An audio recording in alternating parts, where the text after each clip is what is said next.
கர்த்தருக்குள் அருமையானவர்களே, ஆண்டவராய் இயேசுவின் நல்ல நாமத்தினாலே உங்களை வாழ்த்தி வரவேற்கிறேன். இந்த நாளினுடைய செய்தியின் தலைப்பு என்ன? ஆண்டவரை தேடுதல். ஆங்கிலத்திலே சொல்ல வேண்டும் என்றால் சீக்கிங் காட் என்று சொல்லலாம். எபிரேய நிருபம் 11ஆம் அதிகாரம் 6வது வாக்கியத்தை வாசித்து பாருங்கள். விசுவாசம் இல்லாமல் தேவனுக்கு பிரியமாய் இருப்பது கூடாத காரியம். ஏனென்றால் தேவனிடத்தில் சேருகிறவன் அவர் உண்டென்றும் அவர் தம்மை தேடுகிறவர்களுக்கு பலன் அளிக்கிறவர் என்று விசுவாசிக்க வேண்டும். இந்த வசனத்திலே அவர் தம்மை தேடுகிறவர்களுக்கு, ஆண்டவரை தேடுகிறவர்களுக்கு பலன் உண்டு. மல்கியாவின் புஸ்தகத்தை நீங்கள் எடுத்து வைத்துக் கொள்ளுங்கள். அதிலே 3ஆம் அதிகாரத்திலே அங்கே 14வது வாக்கியம் சொல்கிறது, தேவனை சேவிப்பது விருதா, அவருடைய கட்டளைகளை கை கொள்ளுகிறதுனாலும் சேனைகளின் கர்த்தருக்கு முன்பாக துக்கித்து நடக்கிறதுனால் என்ன பிரயோஜனம்? மல்கியாவின் காலத்தின் மக்கள் இப்படி புலம்பினார்கள். ஆண்டவரை சேவிப்பதினால் என்ன லாபம்? ஆண்டவரை தேடியதினாலே என்ன பிரயோஜனம் என்று. இதே வாக்கியங்களைத்தான் இன்றைக்கு மக்கள் சொல்லி கொண்டிருக்கிறார்கள். மக்களை இரண்டாக பிரிக்கலாம். ஆண்டவரை தேடுகிற மக்கள், ஆண்டவரை தேடாத மக்கள். ஆண்டவரை தேடாத மக்கள் ஆண்டவரை தேடியதினாலே என்ன பிரயோஜனம் என்று கேள்வி கேட்கிறார்கள். ஆண்டவரை தேடினால் உண்மையாகவே நமக்கு பலன், அதாவது ரிவார்ட்ஸ் உண்டு. வேதாமத்திலே ஆதியாமத்திலிருந்து வெளிப்படுத்தின விசேஷம் வரை நீங்கள் வாசிப்பீர்கள் என்றால் அங்கு கர்த்தருடைய வார்த்தை இவ்வாறு சொல்கிறது, ஆண்டவரை தேடுகிறவர்களை ஆண்டவர் உயர்த்தி இருக்கிறார், நடத்தி இருக்கிறார், அவர்களை ஆசீர்வதித்திருக்கிறார், அவர்களை பலுகி பெருக வைத்திருக்கிறார், யுத்தங்கள் போராட்டங்களிலே அவர்களை ஜெயிக்க வைத்திருக்கிறார். இன்றைக்கு 4 குறிப்புகளை நான் சொல்ல விரும்புகிறேன். முதல் குறிப்பு என்ன? ஆண்டவரை தேடினால் என்ன கிடைக்கும் அல்லது எவைகள் கிடைக்கும் என்பதை சொல்கிறேன். முதலாவது, ஆண்டவரை தேடினால் உண்மையாகவே நமக்கு பலன்கள், அதாவது ரிவார்ட்ஸ் கிடைக்கும். சீக்கிங் காட் பிரிங்ஸ் ரிவார்ட்ஸ் என்று சொல்லலாம். அருமையானவர்களே, ஆண்டவரை தேடும்போது நம்முடைய வாழ்க்கையிலே பலன் கிடைக்கும். எரேமியாவின் புஸ்தகத்தை எடுத்து பாருங்கள்.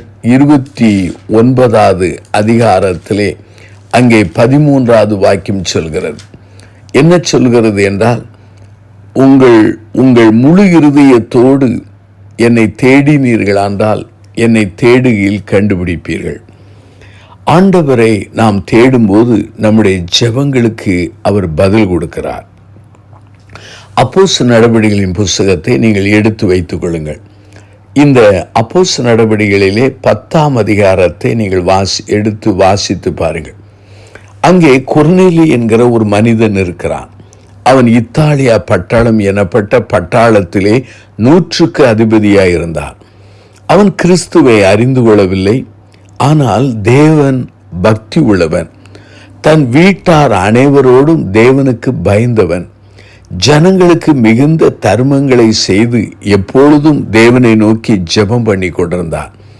அருமையானவர்களே, இந்த மனிதன் ஆண்டவரை தேடியதினாலே முதலாவது அவனுடைய ஜெபங்களுக்கு பதில் வந்தது. வேத வசனத்தை பாருங்கள். அங்கே அப்போஸ்தலர் 10:4 அவனை உற்று பார்த்து பயந்து, ஆண்டவரே என்ன என்றான். அப்பொழுது தேவதூதன் சொல்கிறான், உன் ஜெபங்களும் உன் தர்மங்களும் தேவனுக்கு நினைப்பூட்டுதலாக அவர் சந்நிதியில் வந்து எட்டி இருக்கிறது என்று சொன்னார். முதலாவது அவனுடைய ஜெபம் தேவ சன்னிதானத்திலே கேட்கப்பட்டது. இரண்டாவதாக ஆண்டவர் தன் தூதனை அனுப்பி அவனோடு பேசுகிறார்.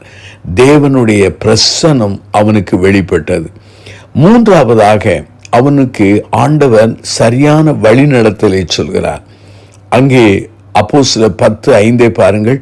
இப்பொழுது நீ யோப்பா பட்டணத்துக்கு மனுஷரை அனுப்பி பேதுரு என்று மறுபேர் கொண்ட சீமோனை அழைப்பி, அவன் தோல் பதடிகனாகிய சீமோன் என்னும் ஒருவனிடத்தில் தங்கியிருக்கிறான். அவனுடைய வீடு கடலோரத்தில் இருக்கிறது. நீ செய்ய வேண்டியதை அவன் உனக்கு சொல்லுவான் என்றான். முதலாவது அவன் ஜெபம் கேட்கப்பட்டது. இரண்டாவது தேவன் தன் தூதனை அனுப்பி தன் பிரசன்னத்தை வெளிப்படுத்தினார். மூன்றாவது, அவனுக்கு டைரக்ஷன், வழிநடத்தல் கிடைக்கிறது.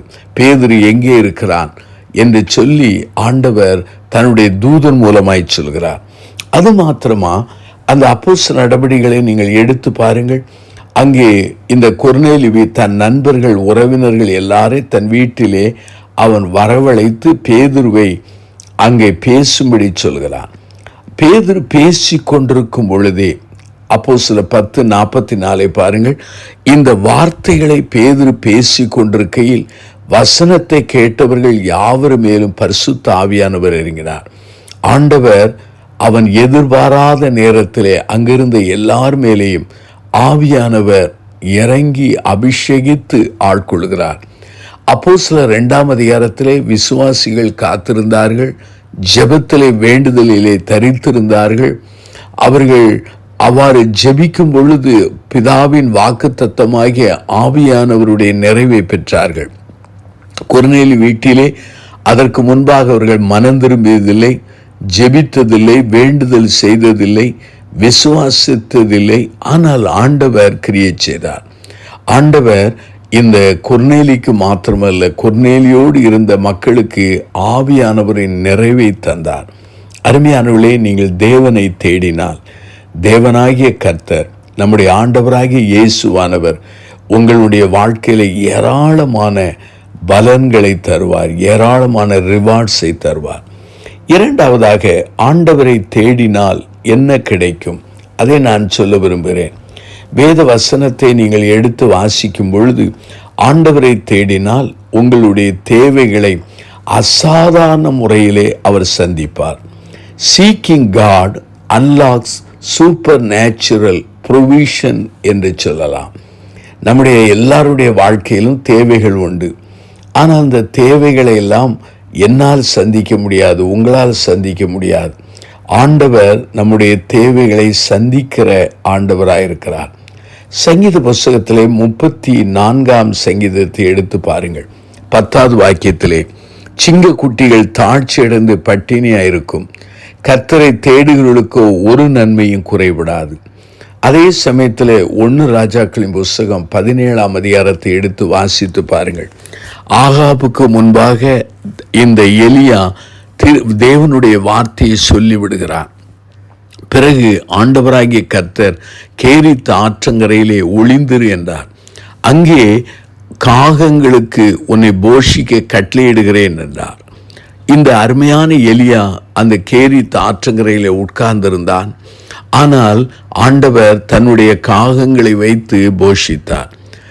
சில வேத பண்டிதர்கள் சொல்கிறார்கள், ஏறக்குறைய ஒரு 3 ஆண்டுகள் அங்கு இருந்திருக்கலாம் என்று சொல்கிறார்கள். ஆனால் இந்த கேரித் ஆற்றிலே அங்கே தண்ணீர் வற்றி போன பொழுது ஆண்டவராகிய கர்த்தர் சாரிபாத்து வீட்டுக்கு அனுப்பி அங்கே போஷிக்கிறார். அருமையானவர்களே, ஆண்டவர் நம்முடைய தேவைகளை சந்திக்கிற தேவனாக இருக்கிறார். மத்திய நற்செய்தி நூல் 6ஆம் அதிகாரம் 33 வாசித்து பாருங்கள். முதலாவது தேவனுடைய ராஜ்யத்தை நீதியும் தேடுங்கள், அப்பொழுது இவைகளெல்லாம் உங்களுக்கு கூட கொடுக்கப்படும். பிலிப்பியர் நிருபம் 4ஆம் அதிகாரம் 19 பாருங்கள். என் தேவன் தம்முடைய ஐஸ்வர்யத்தின்படி உங்கள் குறைவுகள் எல்லாம் நிறைவாக்குவார். இந்த செய்தியை கேட்டுக்கொண்டிருக்கிற சகோதர சகோதரிகளே, நீங்கள் ஆண்டவரை தேடி பாருங்கள். ஆண்டவர் உங்களுடைய தேவைகளை அசாதாரண முறையிலே சந்திக்கிற வல்லமுள்ள ஆண்டவராகிய இயேசுவாக அவர் காணப்படுகிறார். மூன்றாவதாக, நீங்கள் ஆண்டவரை தேடினால் அவர் என்ன செய்கிறார் என்றால், நமக்கு தெய்வீக ஞானத்தையும் புரிந்து கொள்ளுதலையும் தருகிறார். Seeking God releases divine wisdom and understanding என்று சொல்லலாம். தானியேலுடைய வாழ்க்கையை பாருங்கள். தானியேலின் புஸ்தகத்தை நீங்கள் எடுத்துக்கொள்ளலாம். இந்த தானியேலின் புஸ்தகத்தை நீங்கள் வாசிக்கும் பொழுது வேதவசனத்தில் தானியேல் ஒரு சிறையிருப்பின் கைதியாக வருகிறான் பாபிலோனுக்கு. ஆனால் அந்த மனிதனுக்கு ஆண்டவரை தேடியதினால், நான் ராஜாவின் போஜனத்தை சாப்பிட மாட்டேன் என்று உறுதியாய் தீர்மானம் பண்ணி ஆண்டவரை முதலிடம் வைத்து தேடியதினால், அவன் வாழ்க்கையிலே அவனும் அவனுடைய நண்பர்களும் மற்ற எல்லாரை காட்டிலும் 10 மடங்கு சமர்த்தராக இருந்தார்கள். நீங்கள் தானியேல் புஸ்தகத்தை தொடர்ந்து வாசித்து பாருங்கள். அங்கே வேதவசனம் மிக தெளிவாய் சொல்கிறது, தானியேலுக்கு ஆண்டவர் தன்னுடைய காரியங்களை வெளிப்படுத்துகிறவராயிருந்தார். வேத வசனத்தை பார்த்தால் ராஜா பார்த்த சொப்பனத்தையும் சொன்னான், அதனுடைய அர்த்தத்தையும் சொன்னான் என்று சொல்லி வேத வசனம் மிக தெளிவாக அங்கு சொல்லப்படுகிறது. தானியேலின் புஸ்தகம் 2ஆம் அதிகாரத்திலே பாருங்கள், 18 19 வாசிக்கிறேன். அனனியா மிஷாபேல் அசரியா என்னும் தன்னுடைய தோழருக்கு இந்த காரியத்தை அறிவித்தான். பின்பு ராக்காலத்தில் தரிசனத்திலே தானியேலுக்கு மறைபொருள் வெளிப்படுத்தப்பட்டது. தானியேலுக்கு ராஜாக்கள் கண்ட சொப்பனங்களின் அர்த்தத்தை சொல்லுகிற கிருபை கிடைத்தது. அதே சமயத்திலே கடைசி காலத்திலே நடைபெறுகிற எல்லா காரியங்களை அவன் தரிசனங்களிலே அவன் எழுதி வைத்ததை நாம் அறிந்து கொள்ள முடிகிறது. ஆகவே ஆண்டவரை தேடினால் தெய்வீக ஞானத்தை தருவார். சாலமோன் ஆண்டவரை தேடினால் பெரிய ஞானத்தை கொடுத்தார். ஆண்டவரை தேடினால் ரெவலேஷன், வெளிப்படுத்தல் கிடைக்கும். ஆண்டவரை நாம் தேடினால் அநேக ரகசியங்கள் வெளிப்படும். இதை நாம் புரிந்து கொள்ள வேண்டும். எரேமியாவின் புஸ்தகம் 33ஆம் அதிகாரம் 3 பாருங்கள். என்னை நோக்கி கூப்பிடு, நான் உனக்கு உத்தரவு கொடுத்து, இதோ நீ அறியாததும் உனக்கு எட்டாதமான பெரிய காரியங்களை அறிவிப்பேன் என்று சொல்கிறார். ஆண்டவரை நாம் தேடினால் 4வதாக அவர் நமக்கு அதிகாரத்தை அவர் தருகிறார். அதாவது seeking God releases spiritual authority என்று சொல்லலாம். ஆண்டவர் தம்முடைய அதிகாரத்தை நமக்கு தருகிறவராக இருக்கிறார். மத்திய நற்செய்தி நூல் 28ஆம் அதிகாரத்தை நீங்கள் எடுத்து வாசித்து பாருங்கள். அதிலே நம்முடைய ஆண்டவராகிய கர்த்தர் சொல்கிற வார்த்தை என்ன? இதோ மேலே வானத்திலும் கீழே பூமியிலும் சகல அதிகாரம் என கொடுக்கப்பட்டிருக்கிறது என்று மத்திய 28:18 சொல்கிறார். ஆண்டவர் தன்னுடைய சீடர்களை அவர் ஊழியத்துக்கு அனுப்பும் பொழுது வியாதிகளை சுகமாக்கவும் பிசாசுகளை துரத்தவும் அதிகாரம் கொடுத்தார். ஆண்டவராய் இயேசு தன் சீடர்களை பார்த்து சொல்கிறார், எவளுடைய பாவங்களை மன்னிக்கிறீர்களோ அவருடைய பாவங்களை மன்னிப்பேன் என்று சொல்கிறார். எவைகளை நீங்கள் கட்டுவீர்களோ அதை நான் கட்டுவேன், எவைகளை கட்டவிழ்ப்பீர்களோ அதை நான் கட்டவிழ்ப்பேன் என்று சொல்கிறார். அருமையானவர்களே, நம்முடைய வாழ்க்கையிலே இது மிக முக்கியமான ஒரு காரியம். ஆண்டவர் தன்னுடைய அதிகாரத்தை தருகிறார். அப்போஸ்தலர் நடபடிகளின் புஸ்தகத்தை எடுத்து வாசித்து பாருங்கள். அங்கே 4வது அதிகாரத்தை நீங்கள் எடுத்தால் அங்கே 13வது வாக்கியம் இவ்வாறு சொல்கிறது, பேதுருவும் யோவானும் பேசுகிற தைரியத்தை அவர்கள் கண்டு அவர்கள் படிப்பு அறியாதவர்கள் என்றும் பேதமே உள்ளவர்கள் என்றும் அறிந்தபடினால் ஆச்சரியப்பட்டு அவர்கள் இயேசுவுடனே கூட இருந்தவர்கள் என்று அறிந்து கொண்டார்கள். அப்போஸ்தலர் 3ஆம் அதிகாரத்தை பாருங்கள். நடக்க முடியாத ஒரு மனிதனை பேதுருவும் யோவானும் ஆண்டவரின் அதிகாரத்தினாலே எழுப்புகிறதை நாம் காண முடிகிறது. அருமையானவர்களே, ஆண்டவர் நமக்கு ஸ்பிரிச்சுவல் அத்தாரிட்டி, தெய்வீக அதிகாரத்தை தருகிறார்.